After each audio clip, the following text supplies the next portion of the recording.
আসসালামু আলাইকুম সবাইকে। আশা করি সবাই ভালো আছেন, সুস্থ আছেন। আজকে খুবই গুরুত্বপূর্ণ একটা বিষয় আলোচনা করব। 2026 সালে ঠিক মার্চ মাসে এসে আপনি যদি আপনার কাছে যদি 1 লক্ষ টাকার মতো জমা থাকে বা আপনার যে টাকাটা আপনার কোনো কাজে প্রয়োজন হয় না, আপনি চাচ্ছেন যে কোনো একটা ভালো জায়গায় বিনিয়োগ করে সেখান থেকে কিছু টাকা লাভ করার জন্য।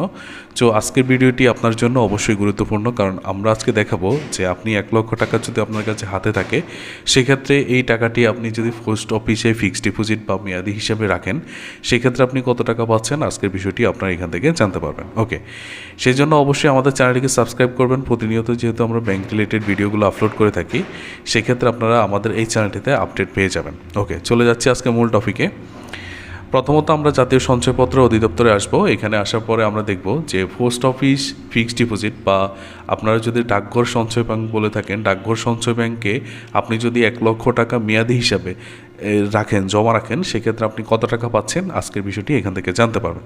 তো এখানে সঞ্চয়পত্র আসার পরে সঞ্চয় স্কিমসমূহতে দেখতে পাচ্ছেন যে তারা সঞ্চয়পত্রসমূহ, সঞ্চয় বন্ডসমূহ এবং ডাকঘর সঞ্চয় ব্যাংকের বিভিন্ন হিসাব কিন্তু এখানে তুলে ধরেছে। তো আমরা এখান থেকে ডাকঘর সঞ্চয় ব্যাংকের মেয়াদি হিসাব নিয়ে আলোচনা করব। সেক্ষেত্রে আমরা মেয়াদি হিসাবে ক্লিক করেছি।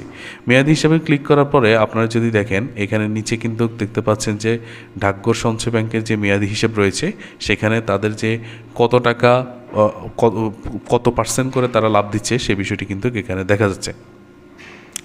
তো এখানে দেখতে পাচ্ছেন ডাকঘর সঞ্চয় ব্যাংক মেয়াদি হিসাব এমন হচ্ছে মুনাফা মেয়াদান্তে 3 বছর 11.82%। এখানে বলা হয়েছে যে আপনি যদি এখানে টাকা জমা রাখেন, সর্বোচ্চ 3 বছর পর্যন্ত আপনি টাকাটা জমা রাখতে পারবেন, এবং 1 বছরের জন্য জমা রাখলে আপনি 10.65% করে মুনাফা পাবেন, এবং 2 বছরের জন্য জমা রাখলে 11.22% করে মুনাফা পাবেন, এবং 3 বছর পর্যন্ত আপনি যদি জমা রাখেন 11.82% পর্যন্ত আপনি পার্সেন্টেজ পাবেন। এখন বিষয়টি হচ্ছে, এখানে আপনি 3 বছর মেয়াদান্তে কিন্তু আপনি টাকা জমা রাখতে পারবেন, তবে সর্বোচ্চ মেয়াদ হচ্ছে 3 বছর পর্যন্ত। আরেকটি বিষয় বলি, এখানে দেখতে পাচ্ছেন যে 3,50,000 টাকা পর্যন্ত তারা প্রফিট রেট মানে মুনাফা রেট একরকম দিচ্ছে, এবং 7,50,000 টাকার উপরে যদি আপনি টাকা রাখতে চান, সেক্ষেত্রে কিন্তু প্রফিট আরেক রকম দিচ্ছে। এই হচ্ছে বিষয়। এখান থেকে হচ্ছে যে আমরা প্রথমে তাদের যে পার্সেন্টেজগুলো ছিল, এই পার্সেন্টেজগুলো কালেকশন করে নিয়েছি। এরপরে বলা হয়েছে যে উৎসেকর আয়কর আইনের 2023-এর 105 ধারা অনুযায়ী মুনাফার উপর কর্তন করা হবে। এটা একটু পরেই বুঝিয়ে দিচ্ছি, এবং এখানে আরও কিছু বিস্তারিত তারা আলোচনা করেছে অ্যাকাউন্ট খোলার বিষয়ে, এগুলো আমরা একটু পরেই আলোচনা করব। শুরুতে আমরা দেখব যে 1 লক্ষ টাকার বিপরীতে আমরা কত টাকা পাচ্ছি। এখানে দেখতে পাচ্ছেন যে post office fixed deposit scheme 2026, এটা সাবালক নারী এবং পুরুষ এটা কিন্তু করতে পারবে বা এখানে টাকা জমা রাখতে পারবে। এবার হচ্ছে যে এখানে আমরা বাম পাশে রেখেছি 1 লক্ষ টাকা আমাদের টাকার অ্যামাউন্ট, উৎসেকর এবং মেয়াদ শেষে আপনি কত টাকা লাভ পাচ্ছেন। এখানে সর্বোচ্চ 3 বছর পর্যন্ত দেওয়া আছে। তো এখানে 1 লক্ষ টাকা আমরা যদি 1 বছরের জন্য জমা রাখি বা 1 বছর পরে যদি আমরা উত্তোলন করি, সেক্ষেত্রে আমাদের লাভ পাচ্ছি 10,650। তবে এখান থেকে উৎসেকর আমাদের কাটা যাবে, মানে এই উৎসেকরের যে 5%টা, এই 5%টা এই 10,650 টাকার উপরে কিন্তু নির্ভর করবে। এখন আরেকটি কথা বলি, এখানে উৎসেকর হচ্ছে সর্বোচ্চ 5 লক্ষ টাকা পর্যন্ত।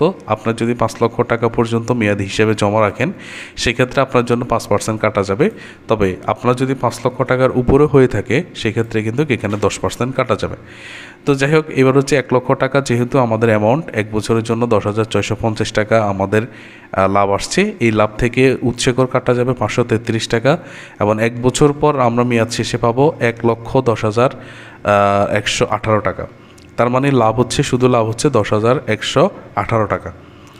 আপনি যদি 1 লক্ষ টাকা পোস্ট অফিস ফিক্সড ডিপোজিট বা এফডিআর জমা রাখেন, সেক্ষেত্রে 11.22% আপনার প্রফিট। সে অনুযায়ী আপনার লাভের পরিমাণ আসে 22,440 টাকা। উৎসেকরের পরিমাণ 1,122 টাকা কাটা যাবে। বাকি মেয়াদ শেষে মানে 2 বছর পর আপনি লাভ পাবেন 21,318 টাকা। এবার আপনি যদি 3 বছরের জন্য করেন, মানে এই ফিক্সড ডিপোজিটটি যদি ডাকঘরে 3 বছরের জন্য করেন, 11.82% আমরা দেখিয়েছি আপনাদেরকে প্রফিট। সে অনুযায়ী আপনার 1 লক্ষ টাকার বিপরীতে আসে 35,460 টাকা। উৎসেকর কাটা যাবে 1,773 টাকা, এবং মেয়াদ শেষে আপনি লাভ পাবেন 33,687 টাকা। এটা আশা করি বুঝতে পেরেছেন যে আপনার লাভ প্রথম বছর বা দ্বিতীয় বছর, তৃতীয় বছর, 3 বছর মেয়াদি স্কিম আপনি কত বছরের জন্য রাখলে কত টাকা লাভ পাচ্ছেন এটা আপনি বুঝতে পেরেছেন। এখানে আরেকটি বিষয় বলি, সেটা হচ্ছে যে অনেকেই মনে করেন যে 3 বছরের জন্য করেছেন বা 2 বছরের জন্য করেছেন। এখন নতুন করে পোস্ট অফিস বা ডাকঘর সঞ্চয় ব্যাংকের নতুন সিস্টেম চালু হয়েছে যে আপনি যদি 2 বছরের জন্য জমা রাখেন, 2 বছর শেষ হয়ে যাওয়ার পরে আবার কিন্তু পুনরায় কিন্তু এটা অটোমেটিকলি চলতে থাকবে। আচ্ছা, এখানে আমরা একটা ছোট নোট দিয়েছি, সেটা হচ্ছে নতুন রেট ঘোষণা হলে নতুন রেট সম্পর্কে আপনাকে বিস্তারিত জেনে নিতে হবে। কারণ হচ্ছে আমরা এখানে যে রেটটি ঘোষণা করেছি সেটা হচ্ছে 2026 সালের রেট, এবং পরবর্তীতে যদি এই রেটের পরিমাণ চেঞ্জ হয়, এখানে যে রেট পার্সেন্টেজগুলো আছে এগুলো যদি পরিবর্তন হয়, সেক্ষেত্রে কিন্তু এগুলো আপনারা অবশ্যই জেনে নেবেন। কারণ না জানলে এখানে যে পূর্বের রেট সেটা কিন্তু অপরিবর্তিত থাকবে, তখন কিন্তু আপনাদের জন্য ঝামেলা হয়ে যাবে। এবার হচ্ছে যে আপনাকে কোথায় যেতে হবে, এই প্রশ্নটা অনেকেই করেন যে এই এফডিআর বা এই ফিক্সড ডিপোজিটটি করতে হলে আপনাকে কোথায় যেতে হবে। প্রথমত হচ্ছে যে আপনার নিকটস্থ উপজেলা বা জেলা পোস্ট অফিসে আপনাকে যেতে হবে। আপনার নিকটস্থ যে উপজেলাটি আছে সেখানেও ডাকঘর সঞ্চয় ব্যাংক আছে, এবং জেলা পোস্ট অফিসেও আপনার ডাকঘর সঞ্চয় ব্যাংক আছে, সেখানে আপনাকে যেতে হবে। 2 নম্বর হচ্ছে সেখানে ডাকঘর সঞ্চয় অফিসার বা সংশ্লিষ্ট কর্মচারীর সাথে আপনাকে কথা বলতে হবে। 3 নম্বর হচ্ছে প্রয়োজনীয় ফর্ম পূরণ করে আপনাকে জমা দিতে হবে এবং টাকা জমা করতে হবে সেখানে। 4 নম্বর হচ্ছে আপনার নামে একটি সঞ্চয়পত্র বা হিসাব খোলা হবে, এবং প্রয়োজনীয় কাগজপত্র দেওয়ার পর সঞ্চয় বই আপনি পাবেন। এবার হচ্ছে মূল কাগজপত্র, আপনার কী কী কাগজপত্র লাগবে, আপনাকে কী কী কাগজপত্র সেখানে নিয়ে যেতে হবে। আপনার যিনি এই এফডিআরটি বা এই মেয়াদি হিসাবটি করবেন তার জাতীয় পরিচয়পত্র বা এনআইডি, জন্ম সনদ যদি 18 বছরের কম বয়সী হয় সেক্ষেত্রে 18 বছরের কম বয়সীদের জন্য জন্ম সনদ দিয়েও করা যাবে।